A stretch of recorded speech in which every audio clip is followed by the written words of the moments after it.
नमस्कार दोस्तों, सीमा दिव्य चैनल में आपका स्वागत है। मंगलवार व्रत कथा। एक समय की बात है, एक ब्राह्मण दंपति की कोई संतान नहीं थी, जिस कारण वह बेहद दुखी थे। एक समय ब्राह्मण वन में हनुमान जी की पूजा करने के लिए गया था। वहाँ उसने पूजा के साथ महावीर जी से एक पुत्र की कामना की। घर पर उसकी स्त्री भी पुत्र की प्राप्ति के लिए मंगलवार का व्रत करती थी। वह मंगलवार के दिन व्रत के अंत में हनुमान जी को भोग लगाकर ही भोजन करती थी। एक बार व्रत के दिन ब्राह्मणी ने ना ही भोजन बना पाई और ना ही हनुमान जी को भोग लगा सकी।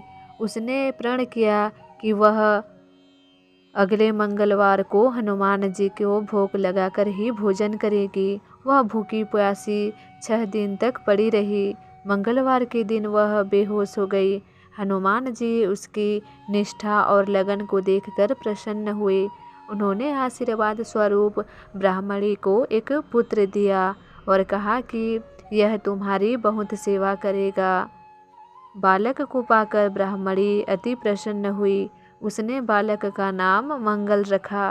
कुछ समय उपरांत जब ब्राह्मण घर आया तो बालक को देखकर पूछा कि वह कौन है। पत्नी बोली कि मंगलवार व्रत से प्रसन्न होकर हनुमान जी ने उसे यह बालक दिया है। ब्राह्मण को अपनी पत्नी की बात पर विश्वास नहीं हुआ। एक दिन मौका देखकर ब्राह्मण ने बालक को कुएं में गिरा दिया। घर पर लौटने पर ब्राह्मणी ने पूछा कि मंगल कहाँ है। तभी पीछे से मंगल मुस्कुरा रहा था और उसे वापस देखकर ब्राह्मण आश्चर्यचकित रह गया। रात को हनुमान जी ने उसे सपने में दर्शन दिए और बताया कि यह पुत्र उसे उन्होंने ही दिया है। ब्राह्मण सत्य जानकर बहुत खुश हुआ। इसके बाद ब्राह्मण दंपति प्रत्येक मंगलवार को व्रत रखने लगे।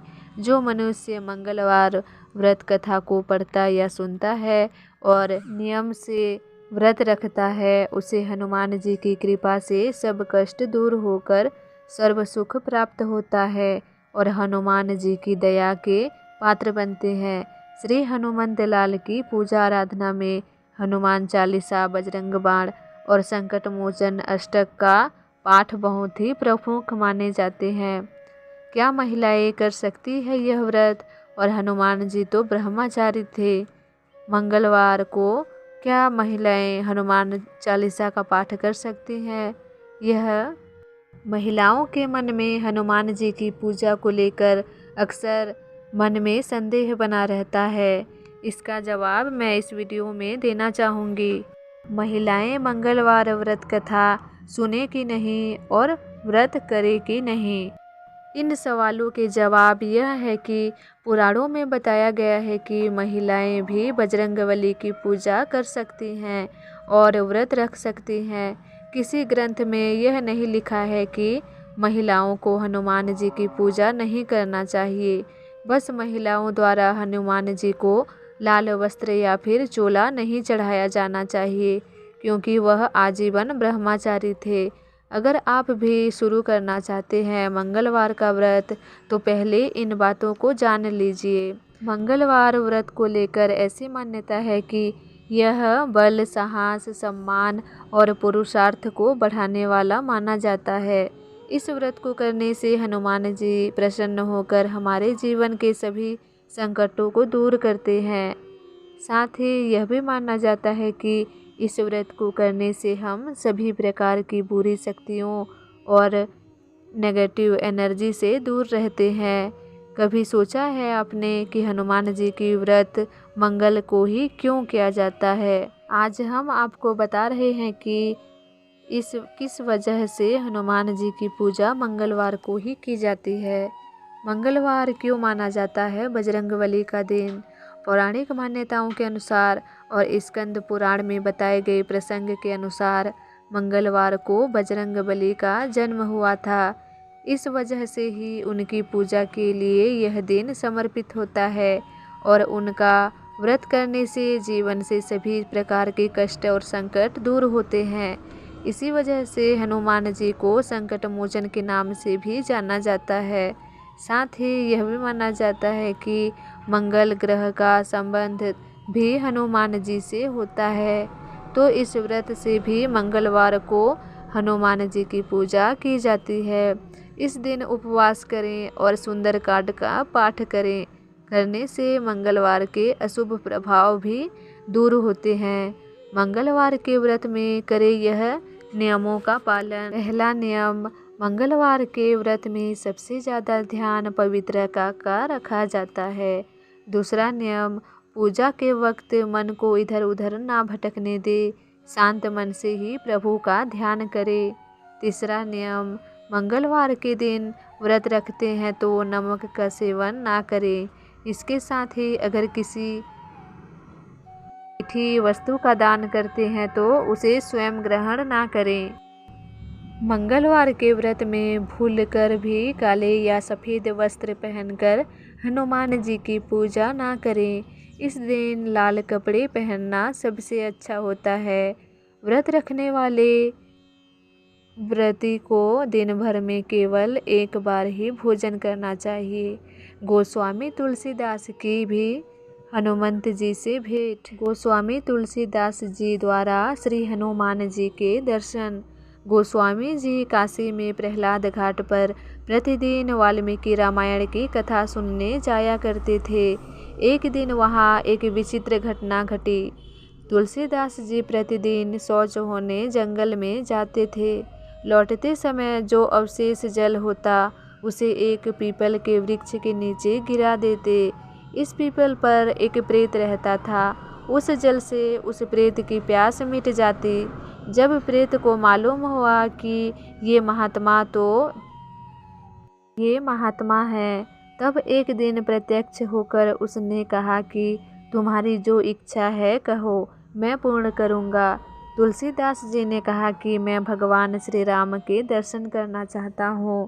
प्रेत ने कुछ सोचकर कहा कि भगवान के दर्शन कराने का सामर्थ्य मुझ में नहीं है, परंतु कथा सुनने के लिए प्रतिदिन प्रभु कोढ़ी के रूप में श्री हनुमान जी आते हैं। वे सबसे पहले आते हैं और सबसे पीछे जाते हैं।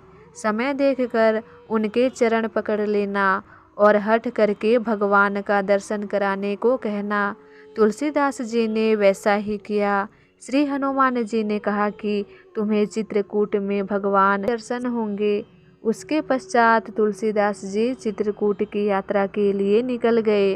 हनुमान चालीसा लाभ और पढ़ने का सही समय। और हनुमान चालीसा क्यों पढ़ें?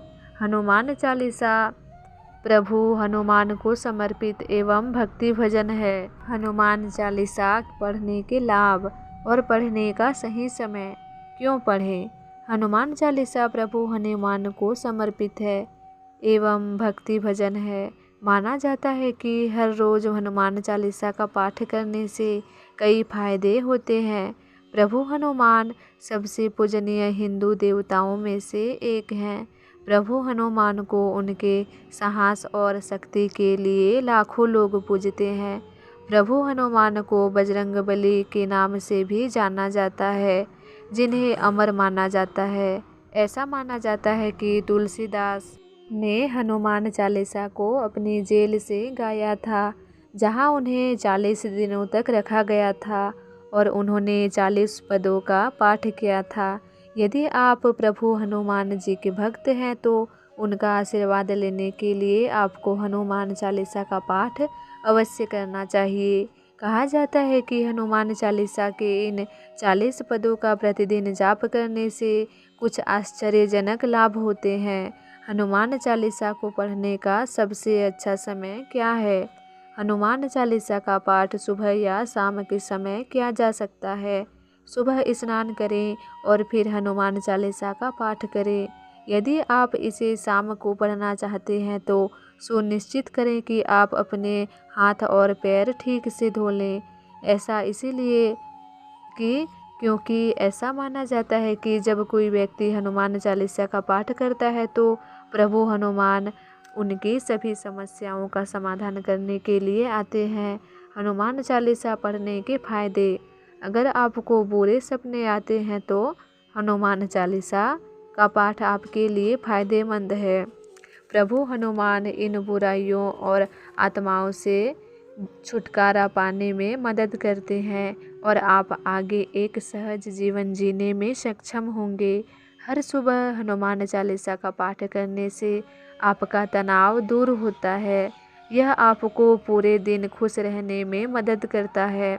ऐसा माना जाता है कि किसी भी यात्रा से पहले हनुमान चालीसा का पाठ किसी भी दुर्घटना से बचाता है और आपको सुरक्षित यात्रा का आशीर्वाद देते हैं। हनुमान चालीसा का पूरी भक्ति के साथ पाठ करने से आपकी सभी मनोकामनाएं पूरी हो सकती हैं। प्रभु हनुमान आपकी भक्ति को देखते हैं और आपको वह सब कुछ प्राप्त करने के लिए अद्भुत शक्तियों का आशीर्वाद देते हैं। बहुत लोग जो अपनी कुंडली में प्रभु शनि या शनि की स्थिति के कारण पीड़ित होते हैं, उन्हें प्रतिदिन हनुमान चालीसा का पाठ करना चाहिए। ऐसा माना जाता है कि प्रभु शनि प्रभु हनुमान से डरते हैं और हर रोज़ हनुमान चालीसा का पाठ करने से लोगों की पीड़ा कम करने में मदद मिलती है। हर रोज़ अपने घर में हनुमान चालीसा का पाठ करने से आपके घर से किसी भी प्रकार की नकारात्मकता को दूर करने में मदद मिलती है। मंगलवार व्रत को लेकर ऐसी मान्यता है कि यह बल, साहस, सम्मान और पुरुषार्थ को बढ़ाने वाला माना जाता है। इस व्रत को करने से हनुमान जी प्रसन्न होकर हमारे जीवन के सभी संकटों को दूर करते हैं। साथ ही यह भी माना जाता है कि इस व्रत को करने से हम सभी प्रकार की बुरी शक्तियों और नेगेटिव एनर्जी से दूर रहते हैं। कभी सोचा है आपने कि हनुमान जी की व्रत मंगल को ही क्यों किया जाता है? पौराणिक मान्यताओं के अनुसार और स्कंद पुराण में बताए गए प्रसंग के अनुसार मंगलवार को बजरंग बली का जन्म हुआ था। इस वजह से ही उनकी पूजा के लिए यह दिन समर्पित होता है और उनका व्रत करने से जीवन से सभी प्रकार के कष्ट और संकट दूर होते हैं। इसी वजह से हनुमान जी को संकट मोचन के नाम से भी जाना जाता है। साथ ही यह भी माना जाता है कि मंगल ग्रह का संबंध भी हनुमान जी से होता है, तो इस व्रत से भी मंगलवार को हनुमान जी की पूजा की जाती है। इस दिन उपवास करें और सुंदरकांड का पाठ करें। करने से मंगलवार के अशुभ प्रभाव भी दूर होते हैं। क्या आप भी प्रभु हनुमान की शक्ति में विश्वास करते हैं? तो अपने विचार कमेंट बॉक्स में ज़रूर लिखें। मिलते हैं एक नई जानकारी के साथ। धन्यवाद।